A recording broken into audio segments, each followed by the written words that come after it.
Hey guys, we have a fall kind of activity going on here with our color wheel, and here we have our spiders. All right, in the fall you see a lot of spiders, especially coming in from the outside because it's cold out. But of course, in the fall also have some holidays where you see this theme a lot. Um, you see it in Dia de los Muertos, and you see it in Halloween. Yeah, and it's just kind of fun to just have fun with the color wheel lesson that we're doing. All right, so I'm going to use watercolors. And I'm just going to add a little bit of water. It's a little bit of yellow, a little bit of blue and red. We're going to do the primaries. So we're going to start just like this. Might have a little bit of overlapping. All right, just play with it. All right. Now, you're going to want to go pretty far out because all the colors that you could think of really are created by the primary colors. And we're gonna divide this up into threes, the page into threes. All right, three sections. I'm gonna go around my grading rubric here. And come over and make sure I could have plenty of space for my blue and overlap and make my purple. All right, I already made a little bit of orange. I'm gonna come back and make a little bit more orange. Made some green, yellow and blue make green. I'm gonna go all the way out to the edge of my paper, bring this out. I've got a little bit of a dry line, but that's okay because I think I'm gonna make it a little bit of a shadow effect at the edge. That's gonna cover my dry line. All right, just have fun with this. If you're using crayon, we're gonna do basically the same thing with crayon. All right, we see a very hard division line here. If you wanna ease it, just add a little bit of red into it. If you like it, then leave it. Just have fun. This is mainly just a fun activity for color wheels where you can learn how to make all the colors. Okay, most people have trouble making colors. They forget which colors make what. But I call the primary colors the parent colors because they come first, and then you have the child colors, which I call the secondary colors, are the children of the parent colors. Because it takes the parents to make the child. You need to have a primary color to make a secondary color. And actually, you need a combination of primary colors to make any other color too. And you say, oh, what about gray? Well, isn't gray black and white? Well, yes and no. Gray is also not just black and white, but gray is also any color across on the color wheel. So if we're to take, I'm just going to blend this a little bit more and get some more green.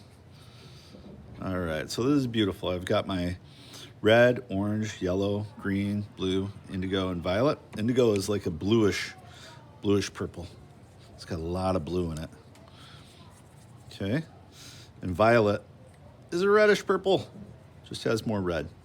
So if you need a little bit more violet, just blend it in. A little bit more red. This looks kind of pinkish. It looks pink because we have a lot of the paper showing through. So I'm just going to explain a little bit more of what we were talking about before. And here we have this beautiful color wheel, radial symmetry. And like I said, if you want to make any color, it's just a combination of primary colors. So I want black, okay. I'm going to add all the primary colors together. I already have some yellow in here. I added some blue and a little bit more red, and it's turning black. Pretty cool, right? All right, same thing over here. And in a minute, I'm gonna show you how to make gray. Okay, so I have red and blue. Now what am I missing? Yellow. And why does this work? You gotta have it in the right combination, of course. But why does it work? The reason why is because each color has a different bandwidth, a different wavelength. We call that physics.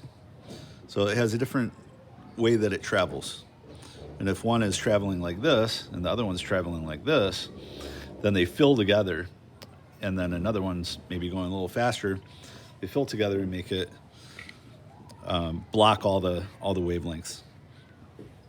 All right, or provide all the wavelengths, really, but then it gets kind of a little too in depth, really, to explain in a short video without visual aids.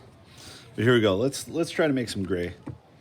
All right, so what we need is, I need to mix a little bit of orange, and I'm gonna get some blue. And this isn't gonna be exact because the tray is a little bit dirty. You know, color mixing is fun. It's like science, actually. Like in science, you have guess and test, right? You might have to guess at a little bit and be like, oh, you know, I think I could do opposite colors, orange and blue, see if that works. All right, to make gray. All right. Now I'm doing this on the paper, so it's going to look a little bit different. If I go in the tray with the blue, let's see if we can make it gray. So it's easier to kind of do it in the tray if you get the right combination. Ah, that's a nice gray. There we go. Now let's try it. Beautiful gray. All right, I'm gonna make some black. Well, what do we need? We just mixed opposite orange and blue, so we need a different combination, right? So maybe a little more yellow, maybe a little bit more blue to get a little green. And looks like I need to add a little bit more red. Ah, that's filling in the wavelength, see? Really, it's grabbing onto all the wavelengths of white light.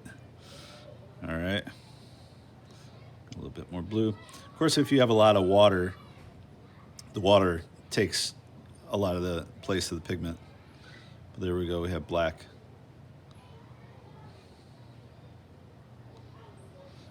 Okay.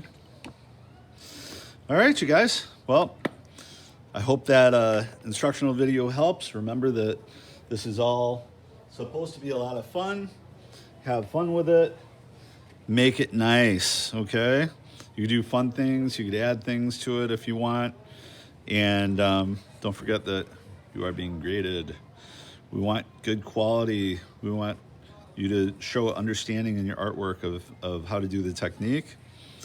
Always participate, use your time wisely, use your materials appropriately. Clean up is important too. And then you should be able to get an A+. All right, have fun, guys. See you in class.